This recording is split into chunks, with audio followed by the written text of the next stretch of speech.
Andai kan Indonesia tuh kayak Perancis. Saya beberapa kali punya tamu orang yang hidup lama di Perancis, bahkan dapat istri orang Perancis. Itu dulu gak begitu mencintai Indonesia. Tapi setelah di Perancis 2 tahun, wah Indonesia hebat. Di Perancis tuh kata dia kalau cerita, semua kebutuhan masyarakat itu dibebankan ke negara. Apa saja minta negara, apa saja nyoal negara.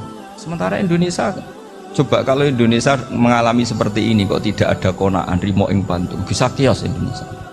Orang miskin nyalahkan negara, kelaparan nyalahkan negara, apa saja. Tapi barokahnya dididik kiai, jogeman nyalahno wong liya. Halo, assalamualaikum warahmatullahi wabarakatuh. Kita jumpa lagi di Sidik Jari yang semoga selalu senantiasa memberi informasi yang aktual dan bermanfaat. Orang yang banyak kebutuhan itu sebetulnya banyak kebodohannya karena menggantungkan kebahagiaannya dengan banyak hal. Makanya Imam Syafi'i ngendikan istighna itu apa? Al istighna anisya'i. Yang dikatakan kecukupan adalah berusaha sebanyak mungkin banyak hal tidak kamu butuhkan, bukan memenuhi semua kebutuhan kamu, karena nafsu kamu ini tidak ada batasnya gitu. Kalau kamu penuhin nggak akan selesai. Itu ada perempuan yang kurang cantik itu minta doa saya, Gus doain suami saya kaya, terus tak guyonin, terus nggak minta. Kalau suami kamu kaya, yang pertama dirubah itu apa? Rumah, supaya rumah saya bagus. Kedua apa? Mobil, supaya mobil saya bagus. Nanti yang dievaluasi itu kamu. Mobil bagus, Alphard, rumah mewah, istrinya kamu, pasti itu dievaluasi. Langsung nggak usah sudah gini aja kan. Jadi pertama yang dievaluasi itu kaya itu, coba kalau suami kaya itu yang dievaluasi pertama rumah ya, rumah ganti, setelah itu apa? Mobil. Kira-kira berikutnya akhirnya sudah nggak jadi. Nabi Ibrahim itu pernah minta umur panjang, keren umur panjang. Sama Allah nggak dijawab. Datang orang tua gitu mertamu ke Nabi Ibrahim, terus disuguhi dikasih kurma. Apa itu? Kok kurma apa? Anggur yang sudah matang sekali, sudah dimakan. Setelah dimakan meler keluar lagi, dimakan lagi meler lagi. Terus Nabi Ibrahim masuk lagi ke kamar. Ya Allah, doanya tak cancel. Nanti kalau saya tua kayak itu. Jadi Allah itu nggak jawab langsung tapi ngirimkan itu. Akhirnya ya Allah nggak jadi. Nanti takut itu. Saya pernah ngalami jadi kiai tadi, ada ibu-ibu ya nggak pati cantik lah. Suaminya tuh miskin sekali. Minta doa saya supaya kaya. Bareng tak kasih pertimbangan itu udah nggak usah nggak jadi. Jadi itu kearifan. Tapi kearifan ini harus kita tanamkan. Saya nggak bisa membayangkan Indonesia yang besar ini andai kan tidak ada qanaah, nerimo ing pantum. Coba sekarang ada Covid. Andai kan Indonesia tuh kayak Perancis. Saya beberapa kali punya tamu orang yang hidup lama di Perancis, bahkan dapat istri orang Perancis. Itu dulu nggak begitu mencintai Indonesia. Tapi setelah di Perancis 2 tahun, wah Indonesia hebat. Di Perancis tuh kata dia kalau cerita, semua kebutuhan masyarakat itu dibebankan ke negara. Apa saja minta negara, apa saja nyoal negara. Sementara Indonesia, coba kalau Indonesia mengalami seperti ini kok tidak ada konaan, rimo ing pantung, bisa kios Indonesia. Orang miskin nyalahkan negara, kelaparan nyalahkan negara, apa saja. Tapi barokahnya dididik kiai, jogeman nyalahno wong liya.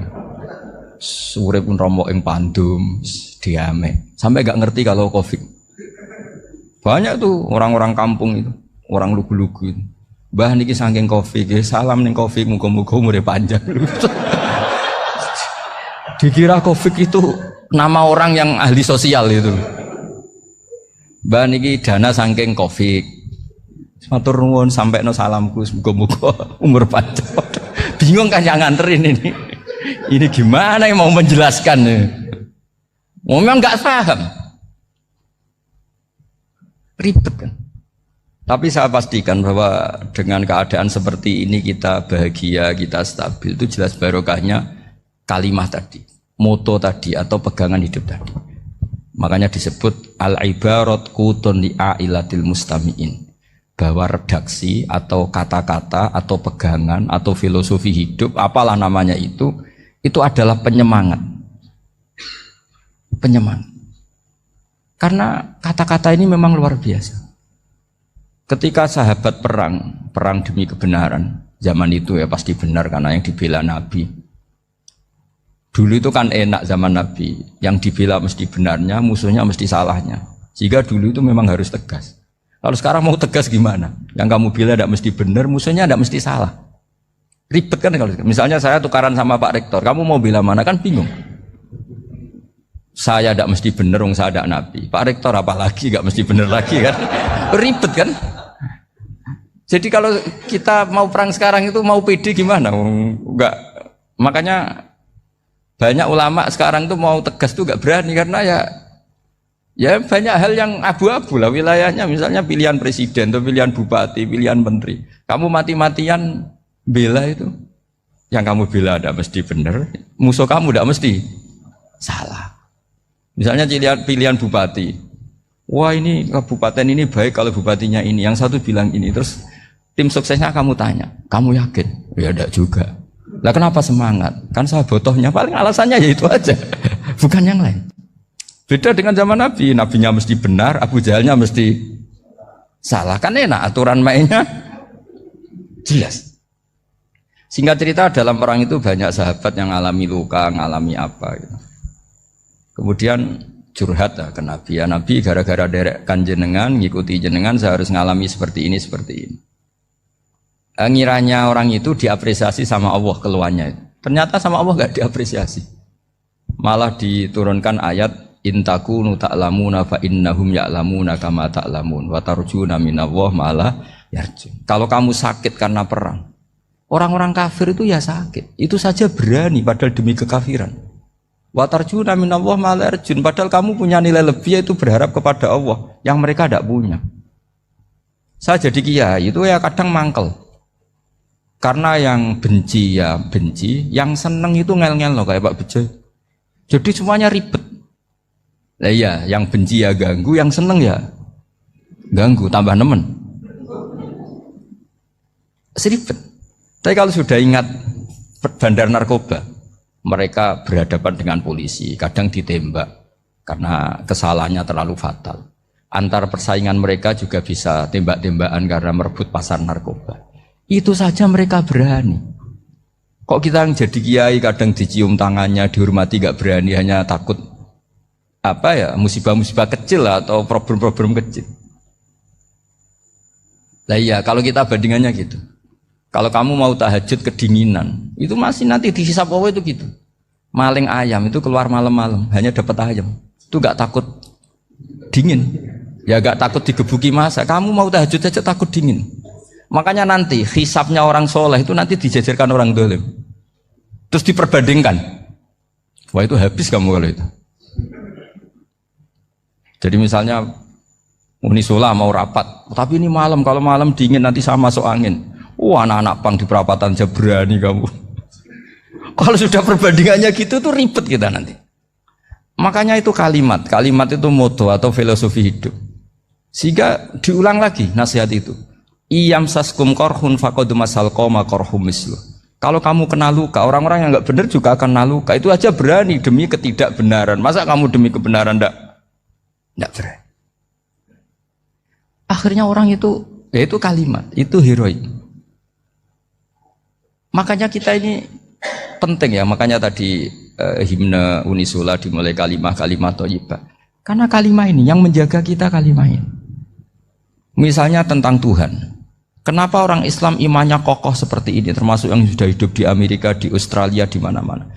Itu ya barokahnya ajaran atau barokahnya kalimah. Saya sebut kalimah saya pakai bahasa santri. Karena la ilaha illallah itu dalam tradisi santri disebut kalimatu haqqin alaiha nahya wa alaiha namut wa alaiha nub'ats. Ada yang riwayat wa biha nub'ats insyaallah taala minal aminin. Kenapa mereka di mana-mana meskipun sekolah di Amerika, di Australia, bahkan di Uni Soviet tetap mukmin? Itu barokahnya ajaran yang benar. Allah itu siapa? Tuhan. Tuhan itu sifat dasarnya apa? Awal. Dia harus wujud awal sebelum makhluk yang lain. Sehingga ketika ada negara yang maju, yang tertib, manajemennya tertib, masyarakatnya makmur, tapi punya Tuhan yang tidak seperti itu, tidak awal, itu sudah gak nyaman. Karena ndaklah keren Tuhan saya, karena Tuhan saya itu al-awwal, zat yang pertama. Tuhan saya keren lah, zat yang gak mati. Tuhan yang gak mati, yang gak pernah ngalami kematian. Sehingga tontonan atau yang dilihat kenikmatan-kenikmatan yang lain ini tidak mengubah dia pendirian tentang Tuhan, karena mantapnya satu kalimat tadi bahwa Tuhan itu ya harus satu, harus awal, harus tidak mati, tidak rusak, tidak mengalami apa-apa yang membahayakan. Sehingga ketika ditawarin Tuhan yang lain meskipun menjanjikan secara finansial atau kemakmuran, mereka gak tertarik. Itu coba, itu barokahnya makmur apa barokahnya ajaran? Barokahnya ajaran. Sering negara Islam itu kalah makmur dengan mereka, tapi barokahnya ajaran ini tetap apa? Tetap Islam. Makanya Nabi Ibrahim, Nabi yang sukses bikin wa ja'alaha kalimatam baqiyatan fi aqibi. Sehingga kita ini bekti sama orang tua misalnya, itu ya karena ajaran. Suwargamu itu karek wong tuamu. Nak wong tuamu ridho, Allah ridho. Nak ora ridho, Allah ora ridho. Ridho wa fi ridhol walidain wa sakhatu wa sukhtu wa fi sakhatil. Sehingga ketika ada orang tua yang agak brengsek gitu, anak-anak tetap hormat. Punya orang tua yang miskin, yang sudah miskin, tukang tombok nomor, banyak kan di kampung gitu. Ya tetap hormat. Coba kalau dari awal kita ngajari orang tua kamu hormati ya, kalau baik, kalau tidak usah. Bisa geger Indonesia. Tapi barokahnya ajaran-ajaran itu Indonesia tertib karena ada ajaran. Nah ini di sini ini pesantren dan Unisula semua harus berkontribusi membuat ajaran yang benar itu adalah ciri utama Islam. Sehingga Islam ini dimulai dengan ajaran kalimatu haqqin alaiha nahya wa alaiha namut. Sehingga kita tenang seperti ini. Saya ini termasuk kiai yang tenang. Meskipun kata orang banyak saya ini kiai besar, tapi termasuk kiai yang paling tenang.